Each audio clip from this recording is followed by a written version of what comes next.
미국 대선이 30일 앞으로 다가온 가운데 대선 전국도 안개 속으로 빠져들고 있습니다. 측근들까지 잇따라 확진되는 상황에서 트럼프 대통령이 코로나 감염이 선거에 어떤 영향을 미칠지 집중 분석합니다. 입원 중인 트럼프 대통령이 영상 메시지를 통해 건강이 좋아지고 있다고 밝혔지만 다소 지친 모습이었습니다.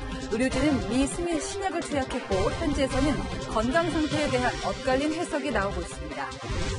어제 개천절 집회를 원천 봉쇄한 것과 관련해 여야가 충돌했습니다. 민주당은 코로나 방역이 준전시 상태라며 정당한 조치였다고 주장했습니다. 국민의힘은 광화문에 계엄령이 선포된 것이라며 정치 방역이었다고 비판했습니다. 코로나19 신규 확진자가 64명 늘어 나흘째 두 자릿수를 유지했습니다. 하지만 연휴 마지막 날 일부 놀이시설에 이용객이 몰리는 등 불안한 모습이었습니다. 주호영 국민의힘 원내대표가 서해 공무원 피격 사건과 관련해 북한군이 소총을 의미하는 7.6이라는 표현을 이용해서 사살 지시를 했다고 주장했습니다.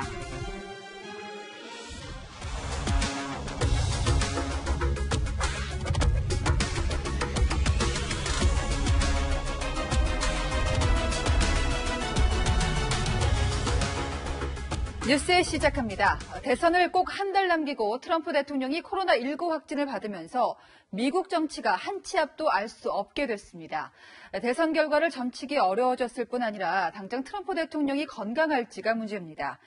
백악관에서는 향후 48시간이 고비라는 말이 흘러나왔는데 지금 이미 그 시간도 한창 지나가는 중입니다. 정작 트럼프 대통령은 곧 돌아오겠다 자신하는 영상을 SNS에 올렸습니다. 먼저 정다은 기자입니다. 코로나19 확진 판정을 받고 군병원에 입원한 트럼프 대통령이 SNS에 영상 메시지를 올렸습니다. I'm starting to feel good. You don't know over the next period of a few days. I guess that's the real test. So we'll be seeing what happens over those next couple of days. 목소리가 쉬고 다소 초췌한 모습의 트럼프 대통령은 곧 복귀할 것이라고 자신했지만 건강 상태에 대한 해석은 엇갈리고 있습니다. Thursday he had a mild cough and some nasal congestion and fatigue, all of which are now resolving and improving. 오늘 두 번째 렘데시비르를 투약한 가운데 주치의는 열도 없어 낙관적인 입장이라고 밝혔습니다. 하지만 백악관 비서실장은 지난 24시간 동안 대통령 건강 상태가 매우 우려되는 상태였다며 앞으로 48시간이 고비가 될 것이라고 전했습니다. 실제로 입원 전 한때 산소 공급까지 받았던 것으로 알려졌습니다. 트럼프 대통령 역시 이런 건강 우려와 업무 공백을 의식해서인지 병원에 서류처를 쌓아두고 일하는 모습까지 이례적으로 공개했습니다. 건재함을 과시하려는 의도인데 지난 6개월간 코로나19와의 전쟁에서 얻은 성과를 강조하기도 했습니다. If you look at the therapeutics, which I'm taking right now, some of them, and others are coming out soon that are looking like frankly, they're miracles. 대선을 한 달 앞두고 예상치 못한 코로나 감염 변수로 선거판도 요동치고 있습니다. 채널A 뉴스 정다은입니다. 네, 트럼프 대통령 부부 외에도 선거 캠프 또 공화당 주요 인사들의 확진이 이어지면서 로즈 가든이라 불리는 백악관 앞들이 감염 장소로 지목되고 있습니다. 자, 지난달 이곳에서요, 대법관 후보 지명식을 치른 게 슈퍼 전파로 이어졌다는 겁니다. 이상형 기자입니다. 마스크도 쓰지 않은 채 포옹하며 인사를 나누는 사람들. 지난달 26일 백악관 로즈가든에서 열린 에이미 코니 베럿 대법관 후보 지명식입니다. 공식 행사가 시작된 뒤에도 참석자들은 사회적 거리두기 없이 다닥다닥 붙어 앉아 있습니다. 이 행사에 참석한 건 트럼프 대통령을 비롯해 백악관 주요 보좌관, 공화당 상원의원 등 150여 명에 달합니다. 이 가운데 공화당 마이클 리 상원의원과 론 존슨 상원의원 등 정계 핵심 인사 7명과 언론인 3명이 확진 판정을 받았습니다. 이 행사가 슈퍼 전파를 일으켰다는 지적이 나오는 이유입니다. 켈리앤 코네이 전 백악관 고문, 크리스 크리스티 전 뉴저지 주지사는 행사 후에도 백악관을 드나들며 TV 토론 준비를 도왔습니다. No one was wearing masks in the room when we were prepping the president during that period of time. 여기다 백악관 집무실인 오벌오피스 운영을 담당하는 닉 루나 백악관 보좌관도 확진 판정을 받는 등 추가 감염이 꼬리를 물고 이어지고 있습니다. 백악관 로즈가든 행사에 참석하지도 않은 공화당 론 존슨 상원의원까지 감염되면서 미 상원도 비상이 걸렸습니다. 혹시 모를 집단 감염을 막기 위해 미 상원은 앞으로 2주간 모든 의회 일정을 중단키로 했습니다. 다만 12일로 예정된 베럿 대법관 지명자 인준 절차는 화상 청문회 등을 통해 11월 대선 전 마무리할 계획입니다. 채널A 뉴스 이상현입니다. 코로나19에 걸린 미국 대통령은 어떤 치료를 받는 걸까? 이 보건당국이 아직 허가하지 않은, 그러니까 효과나 안전성이 완전히 입증이 안 된 신약 주사를 맞았습니다. 세계 최강국 지도자한테 신약을 투여했다. 혹시 그 정도로 트럼프가 위급한 걸까요? 자, 트럼프 주치의가 택한 1차 약은요, 미국 리지에네론사가 개발한 복합 항체 약물입니다. 실험지와 코로나19에서 회복된 환자 혈장에서 각각 항체를 뽑아내서 섞은 약입니다. 이 약을 썼다고 해서 꼭 위독한 건 아닌 게요. 가벼운 증상에서 중증으로 악화되는 걸 막는 효과가 있다. 제약사는 설명했습니다. 이 밖에도 트럼프는 면역력을 올려주는 아연과 비타민 D, 또 수면을 유도하는 멜라토닌, 또 위장병 치료제인 파모티딘을 복용했는데요. 이 파모티딘은 가벼운 증상을 치료하는 데 도움이 된다는 보고가 있었습니다. 또 아스피린이 있는데요. 이건 트럼프 대통령이 심장마비를 예방하려고 평소에도 복용해왔습니다.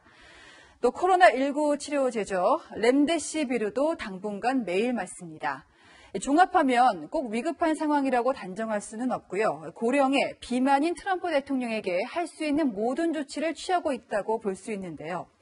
자, 워싱턴 연결해서 트럼프 대통령의 건강 상태와 한 달도 남지 않은 미 대선에 대해서 알아보겠습니다. 자, 김정환 특파원, 지금 트럼프 대통령의 현재 건강 상태는 어떻게 보도가 되고 있습니까? 네, 지금 현재까지는 트럼프 대통령이 상태가 악화됐다거나 추가적인 어떤 산소 공급이 이루어졌다는 이야기는 전해지지 않고 있습니다. 하지만 영국 보리스 존슨 총리의 사례를 기억하실 겁니다. 당시 코로나 확진 진단을 받고 이 가벼운 감기 증상을 보이다가 급작스럽게 중환자실에 입원했던 경우가 있었죠. 때문에 이번에도 안심할 수 없다는 이야기가 나오고 있고요. 이 트럼프 대통령 어제 군 병원으로 이송되기 직전에 이 죽음에 대한 두려움을 토로했다, 이런 얘기가 전해지고 있는데요. 지난 4월 본인의 절친, 친한 친구였고 지지자였던 지인의 죽음, 코로나19로 사망한 지인의 죽음을 언급하면서 나도 그 친구 스탄처럼 죽는 게 아니냐, 이런 얘기를 또 주변에 되물었다고 합니다. 그만큼 본인이 상당히 충격을 받았다고 볼 수도 있을 것이고요. 세균 공포증을 상당히 많이 갖고 있는 사람이기 때문에 이번 상황에 대해서 상당한 큰 정신적인 충격을 받았다, 이런 이야기도 나오고 있습니다. 네, 트럼프는 말할 것도 없고요. 대선을 앞둔 선거 캠프가 매우 난감할 텐데 어떻게 대응을 하고 있습니까? 네, 제가 오늘 트럼프 유세 전단을 온라인상으로 전해진 전단지를 가지고 나왔습니다. 이 대통령을 사랑한다, 그리고 개별화된 수신자들의 이름이 적혀져 있고요. 그리고 후원금 안내 문구가 여기 적혀져 있는데요. 이렇게 온라인 캠프로 전면 전환이 됐습니다. 그런데요, 남은 한 달 동안 사실은 대통령이 건강했다면 경합주 대여섯 곳을 초인적인 일정을 소화해가면서 누비려고 했던 것이 전면 중단이 되었고요.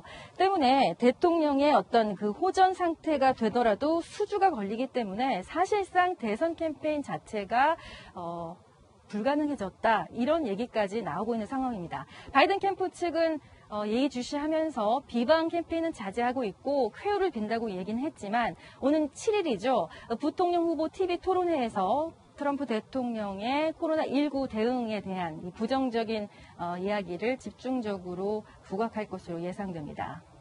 네, 그러니까 트럼프가 호전됐을 때, 그렇지 않을 때 두 가지 시나리오가 있을 텐데 코로나19가 결국 트럼프 대통령 재선의 발목을 잡았다, 이렇게 볼 수 있을까요?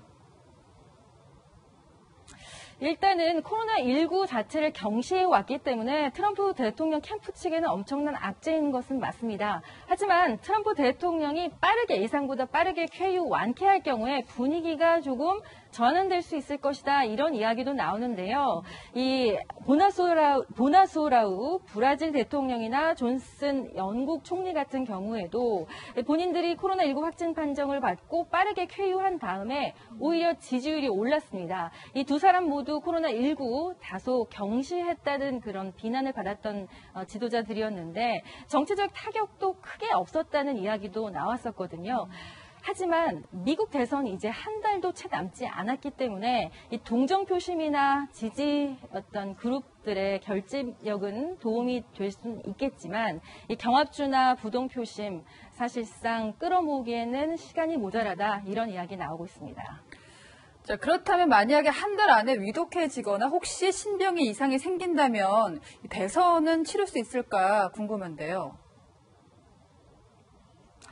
네, 트럼프 대통령 건강이 악화되거나 유보 사태가 발생한다면 이제 공화당 전국위원회에서 새 후보를 선출할 수가 있는데요. 아시다시피 이미 사전투표나 우편투표가 진행되고 있기 때문에 극심한 혼란 상황을 피할 수 없게 되고 때문에 이런 상황에서는 대선 일정 자체가 연기되는 거 아니냐 이런 얘기도 나오고 있습니다.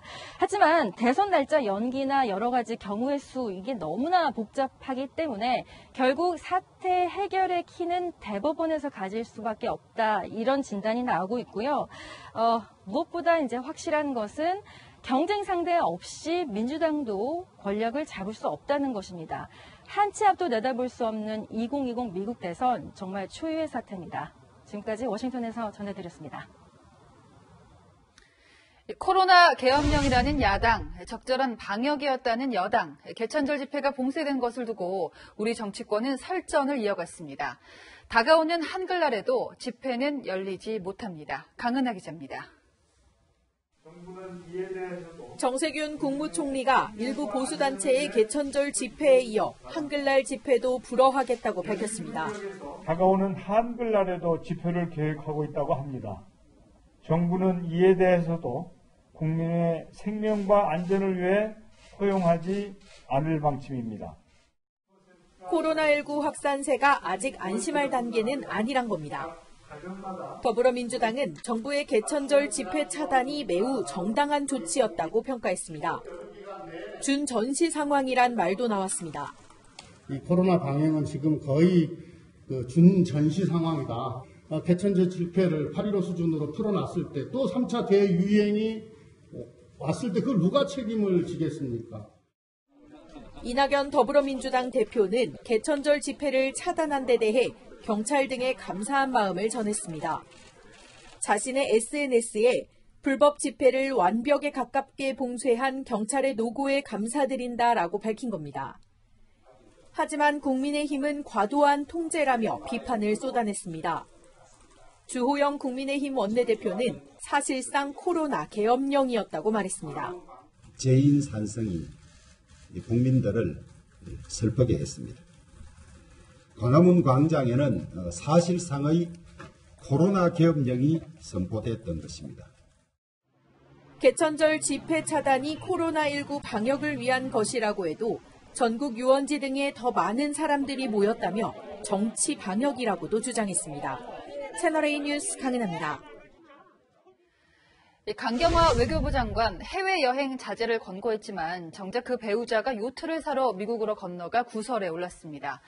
코로나 때문에 외출도 여행도 꾹꾹 참아온 국민들로서는 맥빠지는 소식입니다. 남편을 설득했지만 소용없었다는 게 강 장관의 해명인데 그 말로 국민을 설득할 수 있을까요? 황가람 기자입니다. 강경화 외교부 장관의 배우자인 이일병 연세대 명예교수가 운영하는 개인 블로그입니다. 미국에서 요트를 구입해 카리브해까지 항해할 계획이라는 글이 올라와 있습니다. 비자 신청부터 환전, 짐 정리까지 여행 준비 과정도 상세히 적었고 실제로 이 교수는 어제 인천공항을 통해 미국으로 떠났습니다. 이 교수는 출국 전 코로나가 하루 이틀 안에 없어질 게 아닌데 집에만 있을 수 없다라며 마스크를 많이 챙겼다고 밝혔습니다. 특별여행주의보를 추가 연장하는 방안 등도 필요에 따라 검토해 나가겠습니다. 외교부는 지난 3월부터 코로나19 감염과 확산 위험이 큰 만큼 국민들에게 여행을 취소하거나 연기하라고 권고하고 있습니다. 그런데 이런 조치를 내린 부처 수장이자 고위공직자의 배우자가 개인의 자유를 내세워 코로나19가 심각한 미국 여행을 강행한 겁니다. 앞서 이 교수는 지난 2월 베트남과 카리브해 프랑스령 마르티니크 섬을 다녀왔고 6월에는 그리스로 요트 여행을 계획했다 출국 직전 취소하는 등 코로나 방역에 무신경한 모습을 보였습니다. 이런 사실이 알려지자 여권에서조차 비판의 목소리가 나옵니다. 적절하지 않은 행위를 하신 거다, 부적절한 행위를 하신 거다, 그렇게 보고 있습니다. 이에 대해 강경화 외교부 장관은 남편이 오래 계획하고 미루다 간 것이라며 귀국하라고 얘기하기도 어려운 상황이라고 밝혔습니다. 그러면서 사전에 설득도 했지만 본인이 결정에 떠난 것이라며 국민들께 송구하다고 말했습니다. 채널A 뉴스 황아람입니다.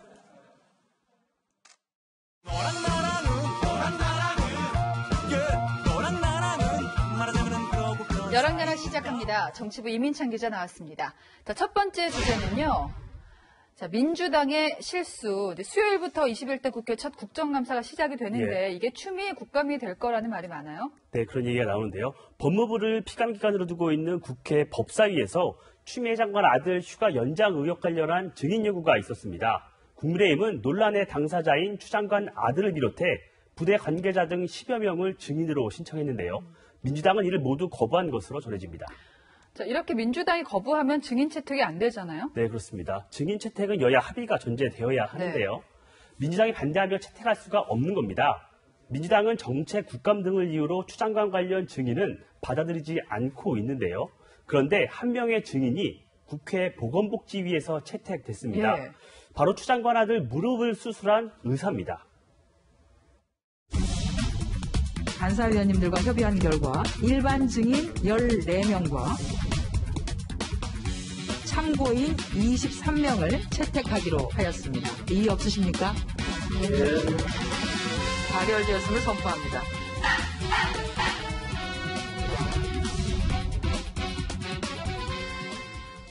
네, 무릎을 수술한 의사가 채택이 됐다. 근데 이거는 진단서를 통해서 소명된 부분이 많은데 국민의힘은 세상 어떤 걸 확인하겠다는 거죠? 그래서 증인 신청을 한 이종성 국민의힘 의원에게 직접 물어봤습니다.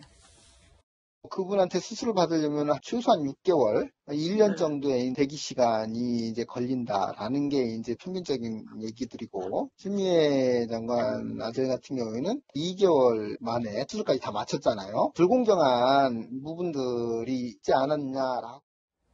그러니까 수술을 받을 때 특혜가 있었는지를 따지겠다는 거군요. 맞습니다. 자, 그런데 법사위와 달리 민주당 그 복지위원들이 증인 채택에 동의를 해준 게 눈길을 끕니다. 민주당 복지위 간사인 김성주 의원에게 물어봤는데요. 국민의힘이 그런 의도인지 몰랐다고 얘기했습니다. 하지만 과연 진짜 몰랐을까 하는 생각도 드는데요.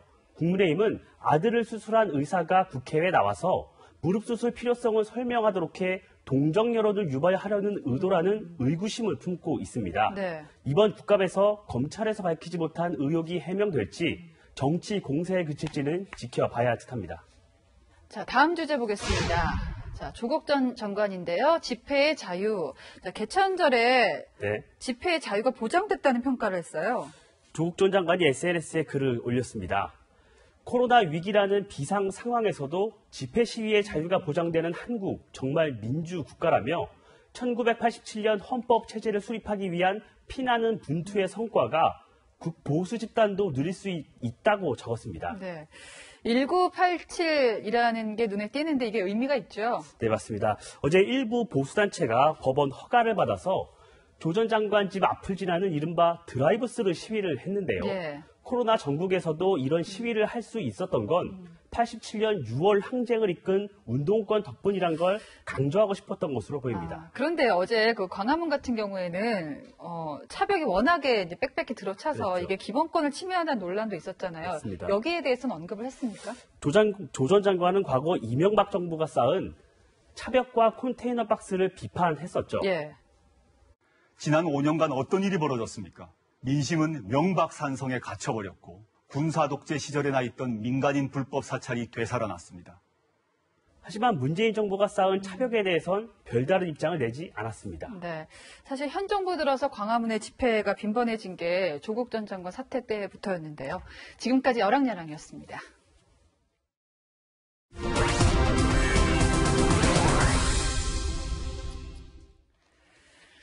네, 우리 공무원이 북측의 피격당해 숨진 사건을 짚어보겠습니다. 정부가 정보를 왜곡하고 있다고 주호영 국민의힘 원내대표가 주장했습니다. 북한 상부가 구체적으로 사살 방식을 지시했다고도 했는데요. 먼저 김윤수 기자입니다. 주호영 국민의힘 원내대표가 서해 공무원 피격 사건엔 북한 상부의 지시가 있었다고 주장했습니다. 우리 군 특수정보에 따르면 북한군 주력 소총을 이용해 사살하라는 구체적인 지시가 내려왔다는 겁니다. 북한 상부에서 762로 하라고 지시가 있었다고 합니다. 762는 북한군 소총 7.62mm를 지칭하는 이야기입니다. 그렇다면 762로 하라는 것은 762로 사살하라는 지시가 또 정부가 북한 상부의 사살 지시를 파악하고도 관련 내용을 부인하고 있다고 비판했습니다. 감청 내용에 사살 용어가 없었다고 말하면서 사실을 호도하고 있다는 겁니다.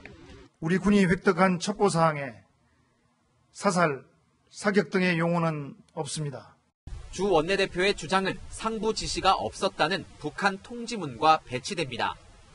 주 원내대표는 정보 출처에 대해선 이 같은 정보를 생산하고 교환하는 국방부와 국정원 쪽이 아니겠냐며 직접적인 언급은 피했습니다.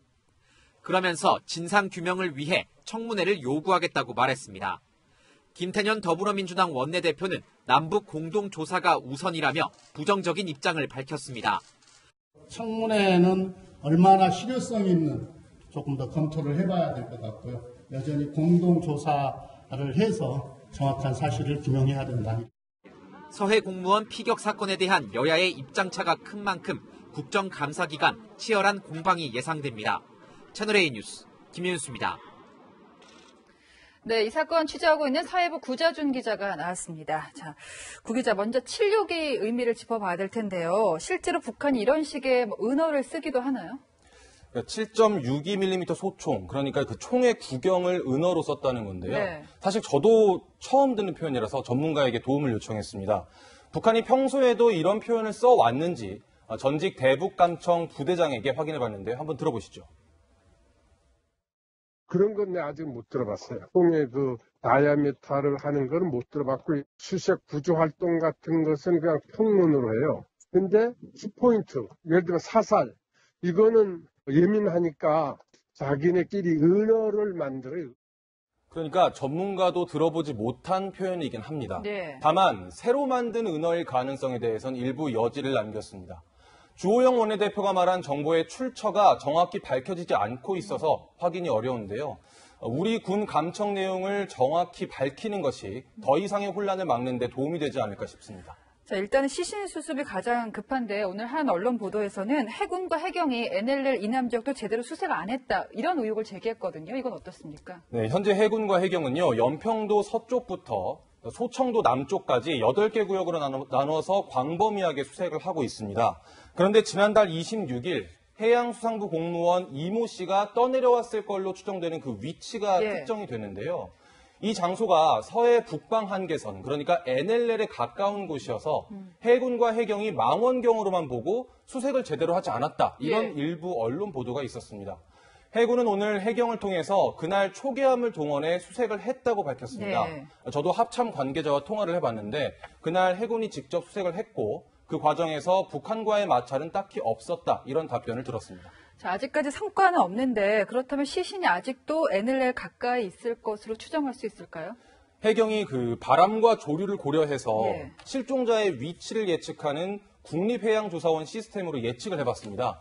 그랬더니 이 씨의 시신은 점점 아래쪽으로 내려오고 있는 것으로 추정됐습니다. 오늘 밤 9시쯤이면 우리 수색구역 한가운데로 들어올 가능성이 있는데요.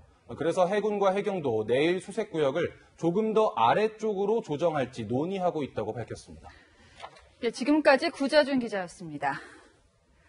자, 이제 사건 사고로 넘어가겠습니다. 달리는 차 위로 정체불명의 검은 액체가 떨어졌습니다. 운전자들이 얼룩을 지우느라 일대가 주차장처럼 변했습니다. 김민곤 기자입니다. 자유로의 차량이 줄지어 서 있습니다. 차에서 내린 운전자는 연신 무언가를 닦고 있습니다. 어제 오후 4시쯤 달리던 차량 위로 떨어진 검은색 액체를 지우기 위해 운전자들이 도로 양측에 정차하면서 일대 교통이 혼잡해진 겁니다. 제 뒤로 보이는 다리 위에선 서울 문산 고속도로 공사가 진행 중인데요. 이 다리 위에 포장된 검은색 액체가 빗물 배수구를 타고 내려가 차들 위로 떨어진 겁니다.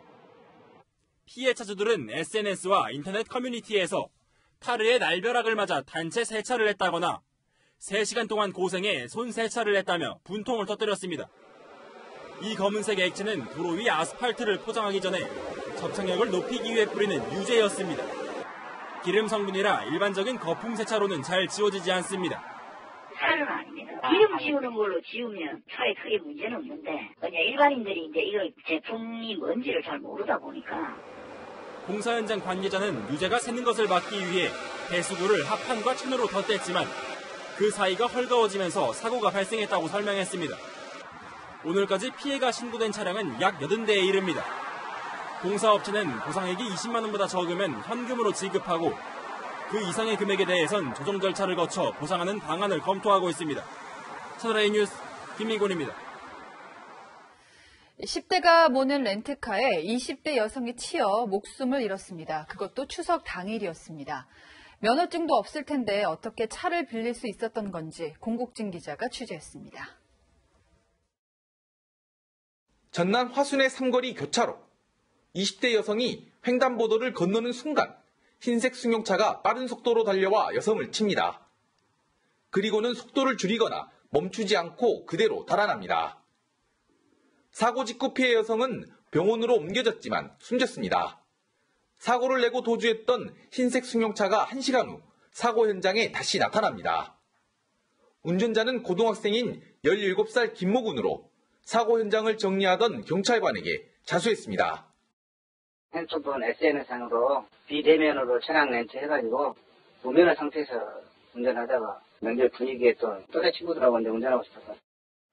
운전면허가 없는 김군은 다른 성인의 휴대전화 앱으로 차를 빌린 것으로 알려졌습니다. 지난달 13일 목포에서도 고등학생이 무면허로 렌터카를 몰다 마주오던 차와 충돌해 3명이 숨졌습니다. 만 18세 이하 무면허 렌터카 교통사고는 최근 5년간 꾸준히 발생해 모두 405건에 이릅니다. 휴대전화 앱을 이용해 렌터카를 빌리는 방식에 허점이 있는 만큼 제도 보완이 필요하다는 지적이 나옵니다. 채널A 뉴스 공국진입니다. 네, 경찰차가 광화문 일대를 빽빽하게 둘러싸면서 어제 대규모 도심 집회는 없었죠. 집회 방역에 성공했다, 정부는 자평했지만 자동차가 수천 대씩 몰린 곳이 있었습니다. 이지훈 기자가 현장 취재했습니다. 수도권의 한 놀이공원 입구입니다. 차량 수십 대가 주차장에 들어갈 순서를 기다리고 있습니다. 추석 연휴 마지막 날을 즐기려는 사람들로 공원이 북적입니다. 이 주차장은 자동차 6,700대를 세울 수 있는 곳이지만 이렇게 빈자리를 찾기 어려울 정도로 가득 차 있습니다. 서울의 다른 공원도 마찬가지입니다. 주차장에 자리가 나기를 기다리는 차량들이 길게 줄을 늘어섰고 차 한 대가 나갈 때마다 주차 요원이 한 대씩 차례로 들여보냅니다.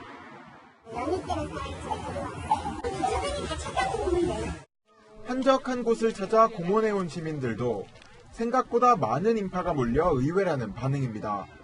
왔을 때는 사람이 적었는데 저희가 놀고 이제 밥 먹고 하다 보니까 사람이 좀 많아져서 여기 사람 너무 많이 온다. 다른 곳으로 좀 이동을 하자. 정부는 어제 개천절 집회를 막기 위해 차량이 10대 이상 모이는 것을 금지했습니다. 서울 시내로 진입하는 길목 90곳에 검문소를 설치하고 광화문 광장은 버스를 이용해 완전히 틀어막았습니다. 이를 통해 광복절 때와 같은 대규모 집회가 열리는 것은 막았지만 정작 다른 곳에 더 많은 사람이 몰려 코로나19가 확산될 수 있다는 우려가 나옵니다. 채널A 뉴스 이지훈입니다.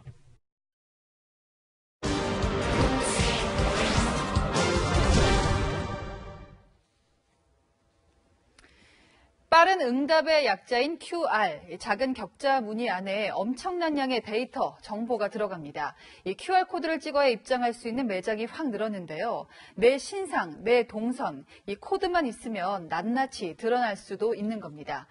빅브라더가 개인을 통제하고 감시하는 사회, 소설 1984에 담은 조지 오웰의 예견이 코로나19 때문에 현실이 되는 건지 세계를 보다 김민재 기자가 짚어보겠습니다.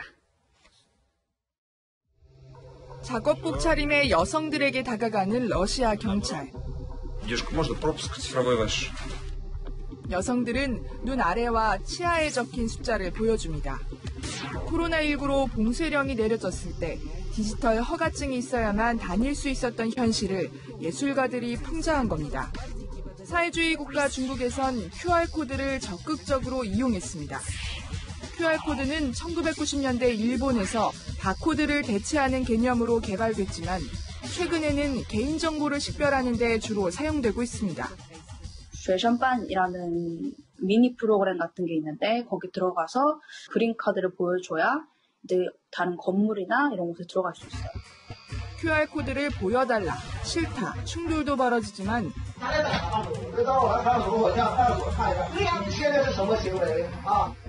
중국은 완벽한 통제로 바이러스를 종식했다고 선언했습니다. 80多月时间里，我们党进行了一场惊心动魄的抗疫大战。 바이러스 앞에서 자유를 중시해온 서방 국가들도 통제의 대열에 합류했습니다. 저항을 뜻하는 레지스탕스의 나라 프랑스가 감염자 동선을 알리는 앱 사용을 의회에서 승인한 겁니다. à une crise historique sans laquelle il n'existerait pas et au-delà de laquelle il n'existera pas, la crise du Covid-19. 하지만 사생활 침해 우려로 앱을 다운받은 시민들은 100명 중 3명도 채 안 됩니다. C'est toujours quelque chose du domaine du mystérieux pour les utilisateurs au final. Donc même si on nous promet que ces données ne seront pas utilisées à d'autres fins, on n'a aucune garantie en réalité là-dessus. K-방역으로 호평을 받는 우리나라 역시 방역이 우선이냐, 통제만이 능사냐 의견이 엇갈립니다. 전쟁을 겪었었고 통제받는 것에 익숙해졌고 빅브라더의 딱 출현을 우려하기보다는 그것으로 인해서 얻는 이익을 좀 더 높이 평가한 것이 현재 상황이 아닌가라고 생각합니다. 진짜 폐기되는지 감시하는 데도 없고 또 정부가 투명하게 얘기하지도 않고 유출할 가능성이 있죠. 바이러스에 지친 세계인들은 마스크를 벗을 자유를 달라며 시위를 벌이지만 전염병 창궐을 막으려면 자유는 일부 제한될 수 있다는 정부 목소리가 더 큽니다. 이스라엘 역사학자이자 베스트셀러 작가인 유발 하라리는 코로나19가 사라져도 통제는 일상이 될 것이라고 예상합니다. Even if this crisis is over, people will fear the next wave of coronavirus or flu or something else, and the system will stay. 집을 나서는 순간 수많은 CCTV와 휴대전화 기지국, 자동차 블랙박스까지 모든 걸 감시합니다.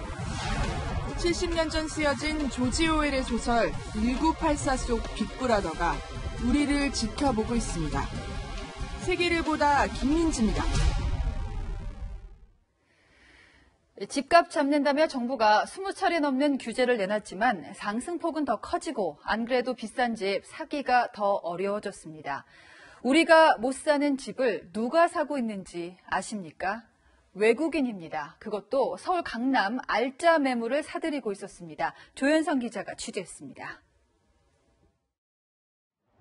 지난달 말 강남의 한 부동산을 방문한 중국 국적의 A씨. 투자의 목적으로 강남구 대치동과 일원동 10억 원 안팎의 빌라 2채를 두고 고민 중입니다. 중국의 주택을 소유하고 있지만 한국 부동산, 특히 강남 쪽으로 투자 가치가 높다고 생각하기 때문입니다. 외국인 중에 중국 국적을 가진 분들 부동산 가격의 상승으로 인해서 상당 건수가 많이 증가했습니다. 상대적으로 저렴한 빌라, 상가 등의 수익형 부동산에 관심을 많이. 실제로 지난 8월 외국인의 서울 강남 4구 건축물 거래량은 총 133건, 전달보다 5.5% 늘어나 올 들어 최고치입니다. 구별로는 서초구가 59건으로 가장 많았고 강남구와 송파구가 뒤를 이었습니다. 이는 같은 기간 40%나 급감한 서울 전체 건축물 거래량과 대조됩니다. 결국 부동산 규제 강화와 코로나19 재확산으로 매수세가 주춤한 사이 외국인들이 강남의 알짜 매물을 사들이고 있는 겁니다. 비거주 외국인 경우 이미 외국에 여러 채의 집을 갖고 있는 상태에서 국내 부동산을 매입해도 대출 등의 다주택자 규제를 받지 않습니다. 대출 규제로 국내 매수자의 돈줄이 막히는 동안 외국인은 글로벌 은행을 통해 구한 자금으로 시장에 쉽게 진입할 수 있는 겁니다. 내국인 역차별이란 반발이 나오는 이유입니다. 외국인들이 규제를 받지 않고 매입할 수 있는 이런 상황이 간다면 집값을 안정하는 데는 역주행할 수 있기 때문에 외국 은행에서 대출을 받는다고 하더라도 LTV나 DTI 같은 규제가 똑같이 적용될 필요가 있겠고. 서민들에게 내 집 마련의 꿈이 멀어져가는 사이 외국인들은 한국 부동산 시장에서 새로운 투자 기회를 찾고 있습니다. 채널A 뉴스 조현선입니다. 음주운전자가 낸 사고로 6살 아이가 참변을 당했다는 가슴 아픈 소식이 있었죠. 한 달이 지났지만 추모의 꽃다발로 하늘로 간 아이를 기리는 사람들이 있습니다. 공태영 기자입니다. 햄버거 가게 앞에서 엄마를 기다리던 6살 아이가 숨진 건 지난달 6일. 면허 취소 수준으로 만취한 50대 남성이 몰던 승용차가 인도로 돌진해 가로등을 들이받았고 이 가로등이 아이를 덮치면서 일어난 참변이었습니다. 사고 발생 사흘 뒤부터 한 달이 지난 지금까지 햄버거 가게 앞에는 아이를 추모하는 공간이 마련돼 있습니다. 아이를 기억하고자 꽃다발과 캐릭터 고깔모자가 놓여 있고 음주운전 없는 날이 오길 기원한다는 편지글도 쓰여 있습니다. 많은 사람들 위로가 될 수 있을까 그런 아쉬움에서 위로의 말을 포스트잇으로 듣고. 주민들은 시간이 지났지만 눈앞에 선하다며 아이의 모습을 떠올립니다. 너무 가슴이 아파. 매일 내가 가면 보거든. 할머니 따르고. 애가 예쁘게 생겼어. 눈썹도 길고. 좀 법이 좀 강해져야 된다 생각해요. 금방 잊혀질 일도 한 번 더 생각하게 되고 또 그게 또 기억이 남고. 최근 검찰은 구속된 음주운전 남성을 재판에 넘긴 것으로 확인됐습니다. 채널A 뉴스 공태현입니다. 어린이 보호구역이 있는 건 많이들 아십니다만 노인 보호구역도 있습니다. 도로교통법에 따라 노인복지시설 또 공원 주변 도로 같은 데 지정해서 안전한 통행을 보장한다는 취지인데 배유미 기자가 점검해봤더니요. 이 보호라는 말 무색했습니다. 부산에 있는 한 노인보호구역입니다. 최근 이곳에서 쓰레기를 줍던 80대 노인이 트럭에 치여 숨지는 사고가 났습니다.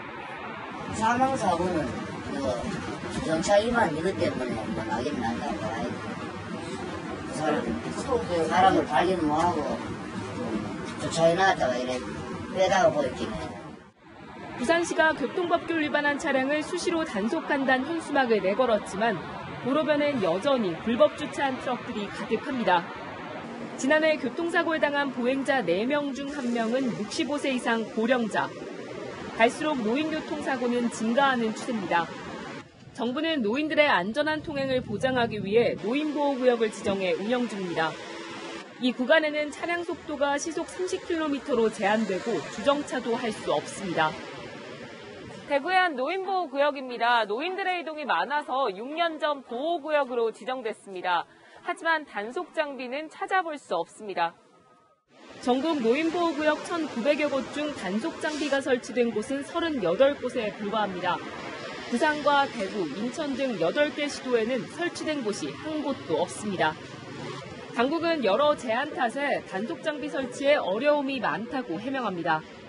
노인보호구역이 경로당이나 산책로, 공원 주변인데 여기가 노인 단속 장비를 설치할 도로 환경이 미흡합니다. 이면도로. 매년 예산을 투입해 단속 장비 설치하는 어린이 보호구역처럼 또 다른 교통약자인 노인에 대해서도 정책적 배려가 필요하다는 지적이 나옵니다. 채널A 뉴스 배유미입니다.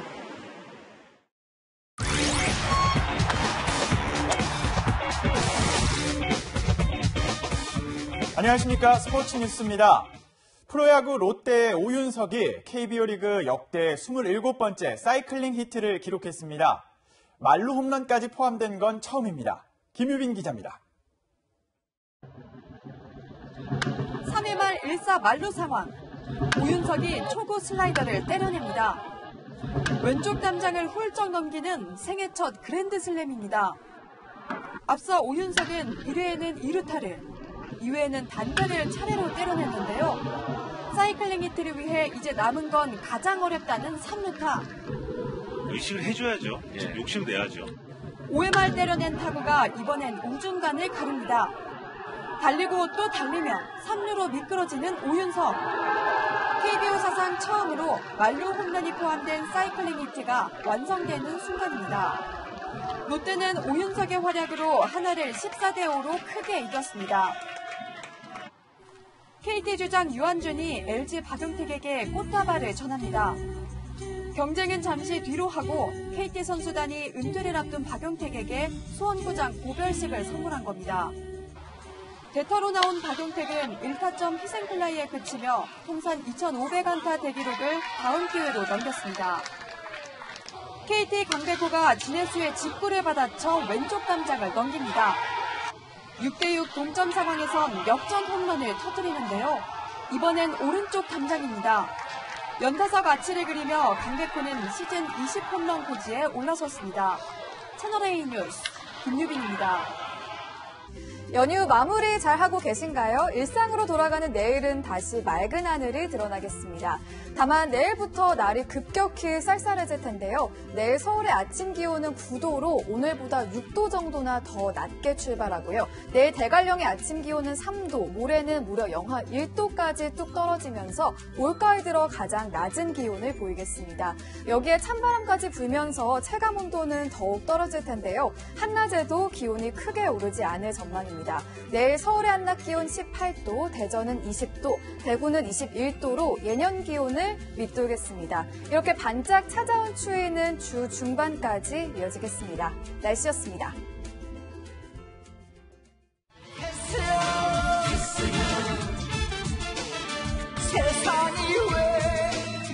나훈아 씨가 회자된 한 주였습니다. 정치 입문도 또 재벌회장 생일잔치 노래도 거절하고요.